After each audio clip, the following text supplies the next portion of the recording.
त्रेता युग के 6 ऐसे महाशक्तिशाली राजा जिनसे टकराना तो दूर हराना भी असंभव ही था। इनके पराक्रम के आगे स्वयं देवताओं के देवता इंद्र भी डरते थे। तो चलिए फिर जानते हैं आखिर ये कौन महाशक्तिशाली योद्धा थे।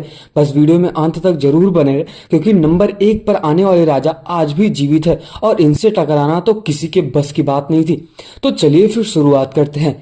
हिंदू धर्म में 4 युगों का वर्णन है: त्रेता युग, सतयुग, द्वापर और कलयुग। और हर एक युग में भगवान विष्णु ने विभिन्न रूप में अवतार लिया हुआ है, चाहे सतयुग हो, त्रेता युग हो या फिर द्वापर युग हो। हर काल में कई वीर योद्धा हुए जिनके सक्षम राक्षस तो क्या देवताओं भी डरते थे, और देवता के देवता इंद्र भी इनसे डरते थे। इन महायोद्धाओं के शौर्य के आगे स्वयं देवता नतमस्तक हो जाते थे। तो चलिए फिर जानते हैं आखिर ये कौन 6 अद्वितीय महारथी जिनसे देवता भी भयभीत रहते थे। बस वीडियो में अंत तक जरूर बने रहे, और अगर वीडियो पसंद आया तो वीडियो को लाइक और चैनल को सब्सक्राइब तो जरूर कर देना। तो चलिए फिर शुरुआत करते हैं हम 6ठे नंबर से, जिनका नाम है राजा जनक। राजा जनक का असली नाम शेषध्वज था और वो विदेह राज्य के राजा थे। जनक का योग और धर्म का प्रतीक भी माना जाता है, और इनकी महानता उनके ज्ञान और संतुलित जीवन में झलकती है। राजा जनक को उनकी आध्यात्मिकता साधना के लिए भी जाना जाता है। उनके शासन में प्रजा बहुत ही ज्यादा सुरक्षित और संपन्न थी। राजा जनक को विदेह कहा जाता है, जिसका अर्थ वह होता है कि जो अपने शरीर से परे जाकर जीवन को देख सके। तो चलिए फिर इनके बारे में ये जानते हैं कि आखिर इनको शिव धनुष कैसे मिली, जो परशुराम ने इनको दिया था। उसके बारे में हम थोड़ा सा समझते हैं। शिव धनुष जो भगवान शिव का अत्यंत शक्तिशाली धनुष था। इसका इतिहास तो कुछ इस प्रकार है कि इसे राजा जनक के पूर्वजों ने भगवान विष्णु की तपस्या कर प्राप्त किया था। राजा जनक के वंश के एक पूर्वज को भगवान शिव ने आशीर्वाद दिया था, और वो आशीर्वाद कुछ इस प्रकार था कि वह स्वरूप या धनुष दिया था, जो इतनी भारी शक्तिशाली योद्धा का प्रतीक था कि केवल अत्यंत शक्तिशाली योद्धा ही इसे उठा सकता है। राजा जनक ने अपनी पुत्री माता सीता के स्वयंवर के समय प्रतिज्ञा की हुई थी कि जो इस धनुष को उठाकर उसकी प्रत्यंचा चढ़ाएगा वही सीता से विवाह कर सकेगा। अतः श्री राम ने इसे उठाकर प्रतिज्ञा को पूर्ण किया। नंबर 5वें पे आते हैं सहस्त्रबाहु अर्जुन, एक असाधारण योद्धा। सहस्त्रबाहु अर्जुन का असली नाम कार्तवीर्य अर्जुन था, और वह इक्ष्वाकु वंश के सबसे शक्तिशाली राजा माने जाते थे। उनकी अद्भुत शक्ति के कारण उन्हें सहस्त्रबाहु कहा जाता था, क्योंकि उनके पास हजारों भुजाओं का प्रतीक भी था। यह हजारों भुजाएं उनकी शक्ति का एक प्रतीक भी थी, जिनके कारण वह किसी भी शत्रु को पराजित करने में सक्षम भी थे।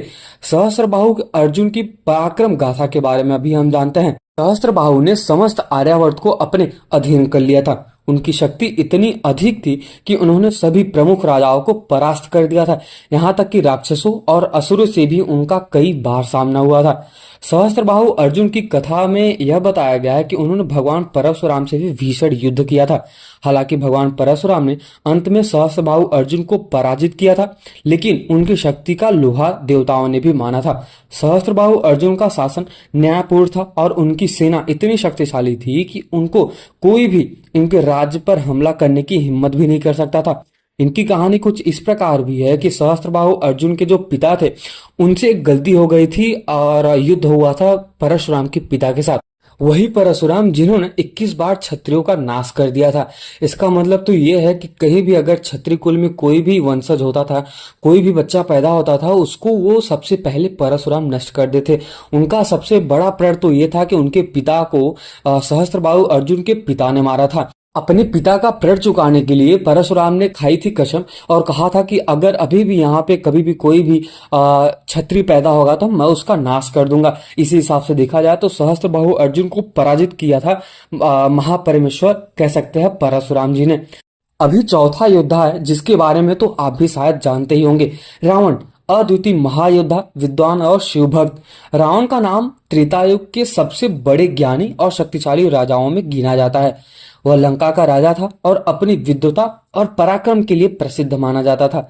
उसके पास 10 सिर थे, जो उसकी ज्ञान की गहराई और असाधारण शक्ति का प्रतीक भी माने जाते थे। रावण के पास असीमित शक्ति और तपस्या का बल भी था। जिसकी वजह से वह कई युद्ध जीत चुका था। तो चलिए फिर आखिर हम ये जानते हैं कि रावण द्वारा जीते गए युद्ध और कुबेर को हराना। रावण ने अपने ही भाई कुबेर को भी हरा दिया था। सोचो, अपने भाई को ही उसने नहीं छोड़ा, और यहाँ तक कि इक्ष्वाकु कुल, मतलब जो श्री रामचंद्र जी है उनके कुल में भी जाके इक्ष्वाकु राजा को भी हराया था। तो इसके बारे में जानते हैं। रावण ने अपनी तपस्या से ब्रह्मा जी से कई ऐसी शक्तियां प्राप्त की हुई थी और देवताओं को भी पराजित किया था।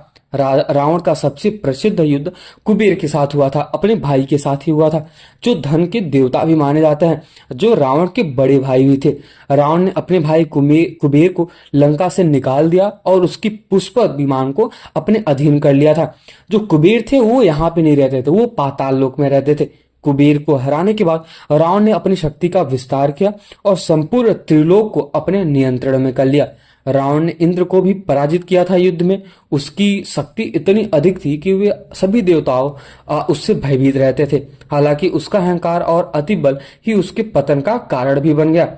अब तीसरे नंबर पे आते हैं राजा दशरथ, जो श्री रामचंद्र जी के पिता थे। राजा दशरथ अयोध्या के महाप्रतापी राजा थे और श्री रामचंद्र जी के पिता भी थे। उन्होंने कई बड़े युद्धों में भाग लिया था, यहाँ तक कि जो दिवासुर संग्राम हुआ था उसमें मुख्यतः। इस युद्ध में देवताओं और असुरों के बीच महाभयंकर युद्ध हुआ था, जिसमें राजा दशरथ ने देवताओं की ओर से असुरों के खिलाफ युद्ध किया था। वह महान धनुर्धर थे और उनका पराक्रम बहुत ही ज्यादा प्रसिद्ध था। अब हम बात करते हैं राजा दशरथ को श्रवण कुमार के द्वारा मिला गया श्राप, मतलब श्रवण कुमार के जो माता पिता थे उन्होंने इनको श्राप दिया था। एक बार राजा दशरथ ने वन में श्रवण कुमार का वध कर दिया था, जिसे उन्होंने गलती से हिरण समझ लिया था। श्रवण कुमार के माता पिता ने दशरथ को श्राप दिया कि तुम भी अपने पुत्र वियोग में मरोगे। यह श्राप सच साबित हुआ जब भगवान श्री राम वनवास को जाते हैं। वनवास हुआ उनको, तब राजा दशरथ के पुत्र वियोग में, मतलब श्री राम के वियोग में उनकी प्राण निकल गई। तो इसी हिसाब से देखा जाए तो जो उनको श्राप मिला था वो सच हुआ, और सच के साथ साथ उनका जो मृत्यु हुआ वो पुत्र वियोग में हुआ, जैसे श्रवण कुमार के माता पिता का हुआ था। उनका भी मृत्यु हुआ था कुछ इस प्रकार की। जो श्रवण कुमार है वो अपने माता पिता को तीर्थ व्रत के लिए लेके जा रहे थे, बट उनके माता पिता अंधे थे और वो देख नहीं सकते थे। इसलिए जो श्रवण कुमार थे वो अपने माता पिता को दो तराजू में, एक साइड मतलब दाहिने और बाएं तराजू में रख के अपने माता पिता को दर्शन के लिए ले जा रहे थे। बट बीच में रुके, एक घने जंगल में रुके और अपने माता पिता को कुछ खान पान के लिए और जलपान के लिए जब रोके, तब वहां पे राजा दशरथ को ऐसा लगा, क्योंकि श्रवण कुमार नदी में जाके एक घड़े में पानी भर रहे थे, तब वहां पे दशरथ को ऐसा लगा कि यहाँ पे कोई हिरन है, और दशरथ ने बिना देखे तीर चला दिया। जब उनकी मतलब श्रवण कुमार की मृत्यु हो गई तो वहां पे उनके माता पिता ने दशरथ जी को पुत्र वियोग का श्राप दे दिया था। और अभी हम बात करने जा रहे हैं पहले नंबर के राजा, जो महाशक्तिशाली महापराक्रमी योद्धा थे, जिनका नाम था राजा बलि। राजा बलि का नाम असुरों के प्रतिष्ठित, सबसे प्रतिष्ठित और वीर योद्धाओं में लिया जाता है। वे न केवल युद्ध कला में निपुण थे, बल्कि अपनी दानवीरता, त्याग और वचनबद्धता के लिए जाने जाते थे। उनके जीवन की कहानी में कई उतार चढ़ाव आए, जिनमें से उन्होंने अनेक युद्ध लड़े, अनेक विजय का स्वाद चखा और अंततः भगवान विष्णु के वरदान से अजर और अमर होकर पाताल लोक में अपना साम्राज्य स्थापित कर लिया था। तो चलिए फिर इनके बारे में जानते हैं और इनकी प्रारंभिक जीवन और पराक्रम के बारे में जानते हैं। राजा बलि का जन्म दैत्य कुल में हुआ था और वे प्रहलाद महाराज के पौत्र थे। प्रहलाद जो भगवान विष्णु के परम भक्त माने जाते थे, उनके उपदेशों और शिखाओं ने का बलि पर गहरा प्रभाव पड़ा। बलि ने भी अपने दादा की तरह कई धार्मिक और नैतिक गुणों का अपनाया था, लेकिन उनके पराक्रम और वीरता ने उन्हें अपने पूर्वजों से अलग एक महान योद्धा के रूप में स्थापित किया था। उन्होंने अपने जीवन में कई कठिन युद्ध लड़े और अपना साम्राज्य विस्तारित किया। तो चलिए फिर अभी हम जानते हैं कि बलि के प्रमुख युद्ध और विजय के बारे में। राजा बलि ने कई असाधारण युद्ध लड़े और असुर जाति को एकजुट किया। इन युद्धों में प्रमुख रूप से देवताओं के साथ उनका संघर्ष रहा।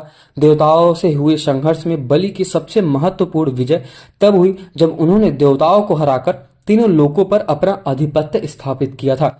उनका सबसे बड़ा युद्ध देवराज इंद्र के साथ ही हो गया था। इस युद्ध में बलि की नेतृत्व क्षमता और युद्ध कला के कौशल ने देवताओं को पराजित कर दिया था।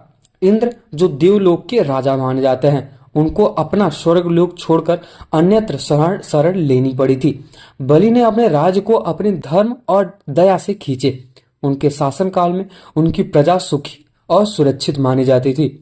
उनका साम्राज्य न केवल भौतिक दृष्टि से शाश्वत था, बल्कि उन्होंने अपनी न्यायप्रियता से लोगों का दिल भी जीता था। तो चलिए फिर अभी इनके हम दानवीरता और वचनबद्धता के बारे में थोड़ा सा सुनते हैं। राजा बलि को उनकी दानवीरता के लिए पूरे लोक में सम्मानित किया जाता था। कहा जाता है कि जब किसी भी बलि से कुछ मांगा जाता था तो उन्होंने अपनी सामर्थ्य से बढ़कर उसे दान दिया था। उनकी यह प्रवृत्ति ही उनके जीवन का सबसे बड़ा मोह बनी। देवताओं ने देवगुरु बृहस्पति से सुझाव पर भगवान विष्णु से प्रार्थना की कि वे बलि की शक्ति को रोके, क्योंकि बलि ने तीनों लोकों पर अधिकार कर लिया था और देवताओं ने अपनी भूमि से वंचित हो गए थे। वामन अवतार और राजा बलि का त्याग, इसके बारे में हम थोड़ा सा जानते हैं। भगवान विष्णु ने वामन अवतार लेकर एक छोटे से ब्राह्मण के रूप में धारण किया और राजा बलि के पास पहुंचे। वामन ने राजा बलि के 3 पग भूमि दान मांगी। राजा बलि ने उनकी मांग को विनम्रता से स्वीकार किया। हालांकि उनके गुरु शुक्राचार्य ने उन्हें चेतावनी दे दी थी कि ये भगवान विष्णु हैं और वे आपको पराजित करने के लिए यह रूप धारण किए हुए हैं। लेकिन बलि ने अपने वचन का पालन करने का निश्चय ले लिया था। वामन अवतार ने सबसे पहले पग से संपूर्ण पृथ्वी को नाप लिया, दूसरे पग से संपूर्ण को और तीसरे पग से स्थान मांगा। बलि ने अपनी प्रतिज्ञा को निभाने के लिए अपना सिर झुका दिया और भगवान से तीसरा पग अपने सिर पर रखने की विनती की। इस प्रकार बलि ने अपना संपूर्ण राज्य भगवान को समर्पित ही कर दिया। अब हम बात करते हैं बलि की। राजा बलि जो है, इनकी अमरता और वरदान के बारे में। बलि ने इस अद्वितीय दानवीरता और त्याग से प्रभावित होकर भगवान विष्णु ने उन्हें अमरता और अजर का वरदान दिया और उन्हें पाताल का राज्य प्रदान किया। भगवान विष्णु ने बलि से कहा कि वे हमेशा उनके साथ रहेंगे और उनकी रक्षा करेंगे। इस प्रकार राजा बलि अजर और अमर होकर पाताल में अपना शासन करने लगे। कहा जाता है कि जब वो आज भी जीवित माने जाते हैं और अपना राज्य संभाल रहे हैं और भगवान विष्णु उनकी रक्षा के लिए सदैव उनके साथ ही खड़े रहते हैं। राजा बलि का त्योहार और ओणम के बारे में जानते हैं। आज भी राजा बलि को श्रद्धांजलि अर्पित करने के लिए दक्षिण भारत में, अपने इंडिया के दक्षिण साइड में विशेष रूप से केरल और ओणम का पर्व मनाया जाता है। मान्यता यह भी है कि ओणम के दिन बलि अपनी प्रजा का हाल जानने के लिए धरती पर आते हैं और लोग इस पर्व को बड़े ही हर्षोल्लास के साथ मनाते हैं। राजा बलि का जीवन त्याग, पराक्रम और दानवीरशीलता की अनोखी मिसाल है। उनके जीवन का यह अद्भुत त्याग हमें यह सिखाती है कि सच्चा राजा वही होता है जो अपनी प्रजा की भलाई और अपने धर्म के लिए किसी भी प्रकार का बलिदान दे सकता है। तो फिर कुछ इस प्रकार हमने राजा रावण, राजा बलि, दशरथ और जनक जी ऐसे महायोद्धाओं, महाराजाओं के बारे में सुना जो अति बलशाली थे, महापराक्रमी योद्धा थे। तो अगर आपको इन सब के बारे में जानकर अच्छा लगा हो, अगर वीडियो पसंद आई हो तो वीडियो को लाइक जरूर कर दे और चैनल को सब्सक्राइब जरूर कर दे और अपने दोस्तों और अपने परिजनों को जरूर शेयर करें। और कमेंट सेक्शन में अगर आपको कुछ सुझाव देना है, कुछ सलाह देना है तो वहाँ पे हमें बता सकते हैं। और जाते जाते कमेंट सेक्शन में एक बार जय श्री राम और जय श्री भगवान विष्णु का नाम लिख के जरूर जाना। तो मिलते हैं किसी और वीडियो में।